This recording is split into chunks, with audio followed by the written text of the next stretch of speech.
Divide and Cancel by Tom Seast. Divide and Conquer. Historically, military units were probably the first groups that used the strategy of dividing and conquering.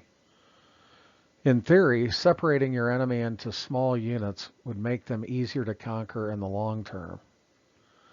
This strategy has also served many strategists well in the past, as they've divided up large tasks between many individuals. And as each individual conquered the individual task, the overall goals were reached. This strategy led to the completion of everything from the Golden Gate Bridge in San Francisco, the Empire State Building in New York City, and the Hoover Dam out in Nevada. Divide and Cancel. Although the strategy to divide and cancel existed before the year 2020, it became popular in the earlier part of the year 2020 and continues into the year 2021. Since the advent of attorneys and lawyers, people have structured their relationships in such a way as to allow for cancellation of the agreements they make for their relationships. My point in this writing is not to advocate that either divide and conquer or divide and cancel are correct and proper strategies, but just to document their existence. Personal strategies. The strategy of divide and cancel worked well for me as I went to lose over 300 pounds. When you need to lose that much weight, you seek to isolate individual things that you can cancel in your life and add in more positive habits.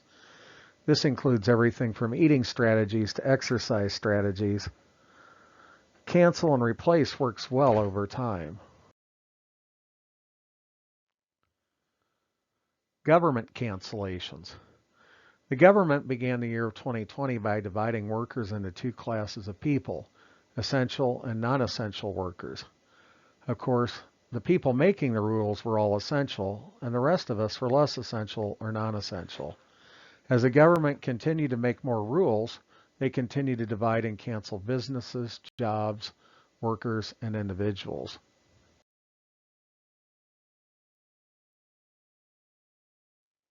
Personal cancellations.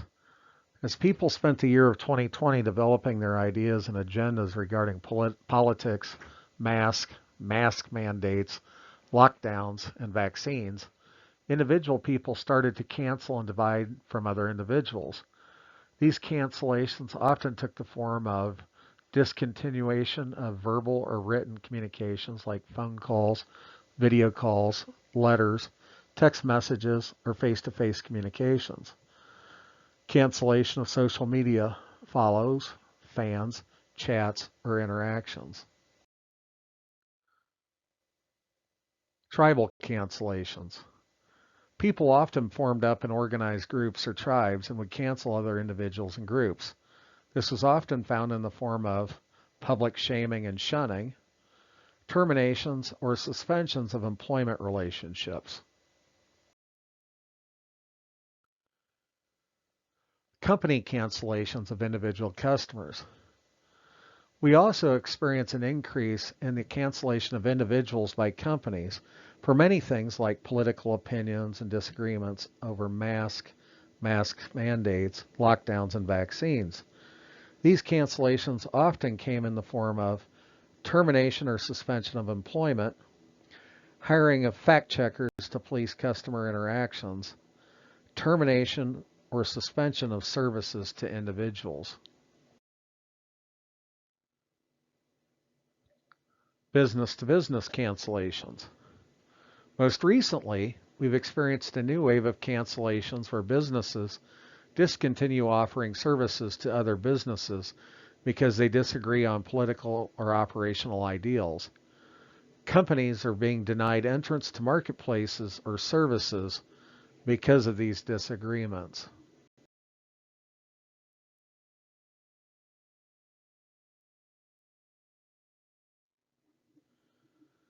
Divided.